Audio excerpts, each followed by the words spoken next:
आज हम बात करेंगे कि महिलाओं की राष्ट्रीय सकल आय में क्या भूमिका है और इस सकल आय के उत्पाद में कई सारे फैक्टर्स हैं, कई सारे क्षेत्र हैं, सेक्टर्स हैं।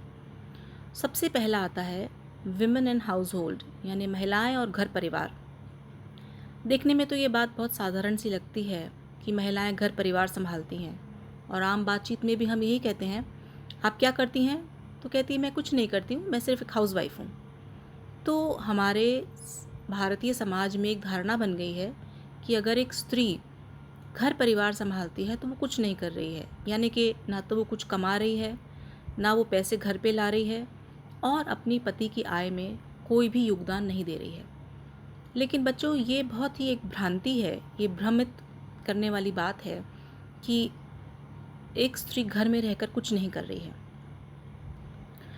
कुछ हमारी संस्कृतियों का केंद्र भी परिवार ही है, चाहे हमारी संस्कृति हो चाहे कहीं और की हो।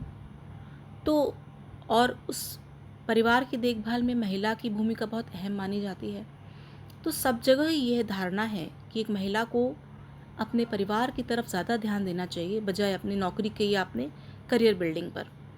और इसी दृष्टि से ही महिला को देखा जाता है कि वह परिवार में रहकर, उसकी परिधि में रहकर बच्चों को संभाले, वृद्ध लोगों को संभाले, या जो बीमार हैं उनकी देखभाल करे। तो सबसे पहले तो हम देखते हैं कि एक महिला परिवार में रहते हुए क्या क्या काम करती है।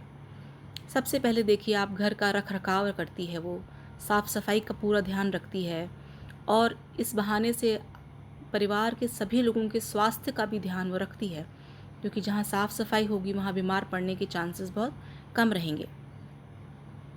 फिर वे अविवाहित है तो अपने माँ बाप का ध्यान रखती है, विवाहित है तो सास ससुर का ध्यान रखती है, घर में कोई और भी वृद्ध है तो उनकी भी देखभाल करती है। फिर उसके बाद परिवार के सभी सदस्यों के भोजन और पोषण का, न्यूट्रिशन का भी ध्यान रखती है।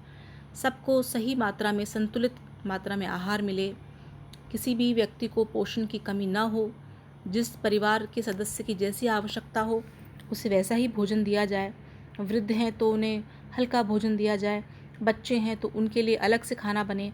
ये आपने बहुत आम बात देखी होगी परिवारों में कि लगभग हर सदस्य की फरमाइश के अनुसार एक स्त्री खाना बनाती है।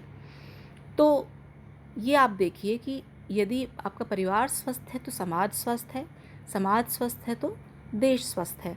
और हम इस तरह से जो हमारी मेडिसिन का इंफ्रास्ट्रक्चर है, जो हमारे हॉस्पिटल्स का इंफ्रास्ट्रक्चर है, उस पर हम कम से कम बोझा डालते हैं। और ये अप्रत्यक्ष रूप से बचत की ओर इशारा करता है कि यदि हम बीमार कम पड़ेंगे तो हमारे दवाई में या हॉस्पिटल में पैसे कम खर्च होंगे, और ये एक इनडायरेक्ट सेविंग के रूप में सामने आता है। फिर यदि वह ग्रामीण परिवेश की महिला है तो घर के पशुओं का ध्यान भी रखती है। आप देखेंगे सुबह उठकर महिलाएं ही उठकर गाय का, भैंसों का चारा पानी करती हैं, उनको नहलाती हैं, कई बार चराने भी ले जाती हैं, दूध भी वही निकालती हैं। तो ये घर के सदस्यों की तरह उनका ध्यान जो है महिलाएं रखती हैं। और जहाँ पर बैकवर्ड एरियाज़ में, जहाँ पर ईंधन की, पानी की समस्या होती है, तो महिलाएं ही कई कई किलोमीटर चलकर जाकर ईंधन एकत्र करती हैं घर के लिए, चूल्हा जलाने के लिए, पानी भर के लाती हैं यदि घर में नल नहीं है तो, या आसपास कोई कुआं नहीं है तो, और पशुओं के लिए चारा एकत्र करना। तो आप देखिए एक स्त्री कितने सारे व्यक्तियों का ध्यान रख रही है। और ग्रामीण स्त्री तो फिर उसके बाद घर का काम करने के बाद खेतों में भी जाती है। तो ये सब यदि आप बचत के रूप में नहीं लेते हैं तो कैसे लेंगे? इन्हीं सब कामों को करने के लिए यदि आप नौकर रखते हैं, बाई रखते हैं, तो आपको कितना पैसा खर्च करना पड़ेगा। और यही काम एक स्त्री आपके घर की सहर्ष कर रही है। तो भले ही वह कमा नहीं रही हो, लेकिन पति की तनख्वाह या वेतन में से वो कितने पैसे बचा रही है, इसका ध्यान आपको रखना पड़ेगा। इसके अलावा घर की पूरी अर्थव्यवस्था लगभग स्त्री ही संभालती है। कितने की सब्ज़ी आएगी, कितने का दूध आएगा, यहाँ खर्चा ज़्यादा हो गया तो कहाँ कम करना है। और अभी अभी नोटबंदी हो के चुकी बच्चों, उसमें आपने देखा कि महिलाओं के पास कितनी सारी बचत निकली। तो थोड़ा थोड़ा करके जो जेब खर्च उससे मिलता है, जो घर चलाने के लिए खर्चा उसे मिलता है, उसमें से भी वह बचत करती रहती है। बाज़ार से सामान लाना भी अधिकतर महिलाओं के ही जिम्मे होता है। इसके अलावा हम देखते हैं कि भारत के अलग अलग भौगोलिक क्षेत्रों में अलग अलग प्रकार के दायित्व एक महिला करती है। पहाड़ी एरियाज़ में आप चले जाइए, पहाड़ी क्षेत्रों की महिलाएं बहुत ही ज़्यादा कार्यकुशल होती हैं, बहुत मेहनती होती हैं, क्योंकि उन्हें वज़न लाद के ऊपर चढ़ना पड़ता है। अपने बच्चों को साथ में लेके वे काम करने जाती हैं, चाय बागानों में से चाय तोड़ती हैं या विपरीत परिस्थितियों में पहाड़ चढ़ती हैं। अगर आप साउथ की तरफ चले जाएं तो वहाँ की जो स्त्रियां हैं वो मत्स्य पालन में बहुत अपना योगदान देती हैं, चावल के खेत बोती हैं, धान के खेतों में काम करती हैं। इधर राजस्थान की तरफ आ जाएं, गुजरात की तरफ आ जाएं तो मीलों लंबी दूर चलकर जो है रेगिस्तान में पानी लेकर आती हैं और वहाँ मवेशियों का खास ध्यान रखा जाता है।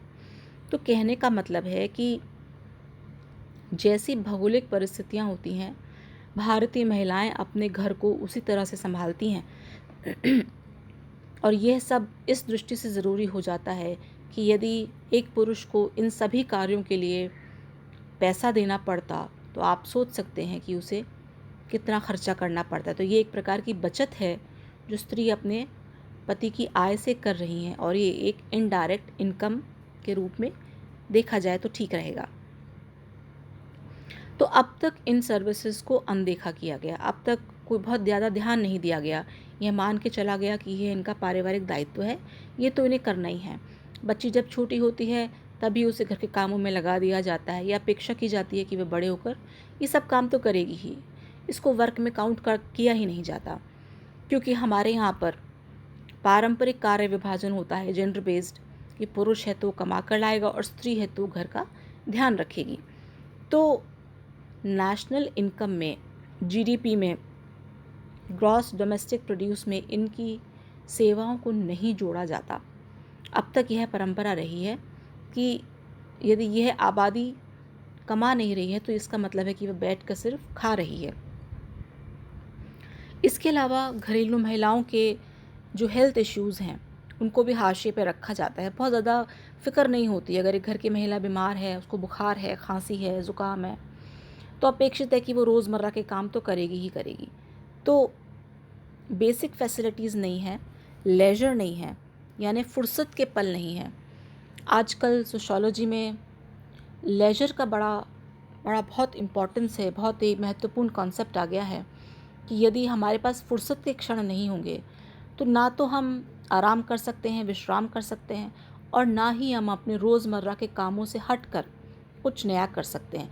देखिए, यदि महिला के पास लेजर है, उसके पास विश्राम के कुछ क्षण हैं, तो हो सकता है वो अपनी कार्यकुशलता को बढ़ाने के लिए या कुछ अन्य कार्य करके भी अपने घर की आय को बढ़ा सकती है।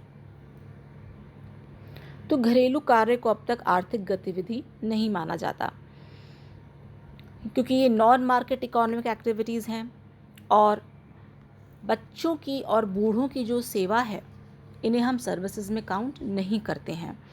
लेकिन अगर आप गौर से देखें तो इन दो वर्गों को सर्विसेज देकर महिला जो है वो ह्यूमन कैपिटल में बढ़ोतरी कर रही है। ह्यूमन कैपिटल मतलब शिक्षा और स्वास्थ्य से भरपूर एक व्यक्ति जो समाज को अपना योगदान दे सकता है, वो कैसे बनेगा? वो एक स्त्री ही बनाती है, क्योंकि माँ ही पहली पाठशाला होती है, और स्वास्थ्य का ध्यान भी माँ ही रखती है, पत्नी रखती है, बहू रखती है, बेटी रखती है। तो ह्यूमन कैपिटल में बढ़ोतरी कैसे करेगी? वो बच्चों और वृद्धों की सेवा करके। लेकिन अब जो है क्वालिटेटिव चेंजेस आए हैं, और उनको लाने के लिए सबसे इम्पॉर्टेंट बात है, सबसे महत्वपूर्ण बात ये है कि मूलभूत सुविधाएं हैं वो महिला को दी जाएं। जैसे कि पानी, चारे, ईंधन जैसी सुविधाएं अगर बढ़ जाती हैं तो महिलाओं का परिश्रम कम हो जाएगा। परिश्रम कम होने से उनके पास फुर्सत के 2 पल होंगे, और वे शायद उन पलों में अपने लिए कुछ रचनात्मक या समाज के लिए कुछ रचनात्मक कार्य कर सकेगी। तो राष्ट्रीय समय की बर्बादी को रोकने के लिए श्रम की कमी बहुत ज़रूरी है। Ministry of statistics and programme को यह निर्देश दिए गए हैं कि हाउसवाइफ के श्रम का क्वांटिटेटिव असेसमेंट हो, यानी कि सांख्यिकी रूप से उनका आकलन किया जाए, जिससे कि राष्ट्रीय आय में उनका योगदान तय हो पाए। यह पता किया जाए कि एक महिला यदि फला काम करती है तो मूल्य के रूप में वह कितनी बचत कर रही है, या वह कितना अतिरिक्त भार सरकार पर नहीं डाल रही है। जैसा कि मैंने आपको पहले भी बताया कि अगर महिला के बच्चे और उसके परिवार स्वस्थ होंगे तो हमारी हेल्थ सर्विसेज पे बहुत कम भार पड़ेगा, और इस तरह से एक राष्ट्रीय बचत में इसको काउंट हम कर सकते हैं। या बच्चों की पढ़ाई पे बहुत अधिक ध्यान देकर जो ह्यूमन कैपिटल जनरेट करती है महिला, उसको भी अब हम सांख्यिकी के रूप में देखें तो शायद महिलाओं की स्थिति में और उनकी सम्मान में थोड़ा सुधार हो। एक और भी बात है कि जब महिला को तलाक दे दिया जाता है तो संबंध विच्छेद के समय उसके द्वारा की गई इन सभी सेवाओं का मूल्य तय किया जा सके, कि अब तक आपके परिवार में यह महिला 5 साल, 6 साल, 7 साल, 11 साल रही है और उसने अपनी इतनी इतनी सेवाएं दी हैं, तो क्यों ना आप उसका पहले उन 11 सालों का मूल्य चुकाएं। ये एक टेंटेटिव सी हाइपोथेसिस है, ये एक मतलब एक विचाराधीन बात है कि ऐसा हो सकता है क्या। तो वर्क की परिभाषा हमें विस्तृत करनी होगी, जिसमें आम महिला के, भारतीय महिला के या किसी भी अन्य महिला के घरेलू कामों को उसमें जोड़ा जा सके, क्योंकि महिलाओं के आत्मसम्मान और भावनात्मक स्वास्थ्य के लिए यह बहुत ही आवश्यक कार्य है।